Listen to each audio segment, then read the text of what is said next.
يا أيها الناس اعبدوا ربكم الذي خلقكم والذين من قبلكم لعلكم تتقون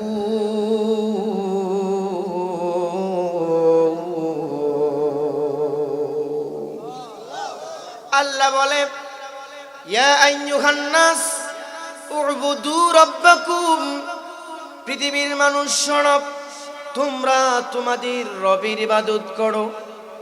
মির্জাপুরবাসী আমরা বললাম, আল্লাহ কেন তোমার ইবাদত করব? আল্লাহ তখন বলেন, বান্দারে শোনো, কেন আমার ইবাদত করবে? তোমাদেরকে সুন্দর করে তোমাদের হাত দিয়া, তোমাদের মুখ দিয়া, তোমাদের চোখ দিয়া, তোমাদের জবান দিয়া, তোমাদের পা দিয়া সুন্দর করে তোমাদেরকে সৃষ্টি করেছি। তোমাদের পূর্ববর্তীদেরকেও আমি আল্লাহ সৃষ্টি করেছি।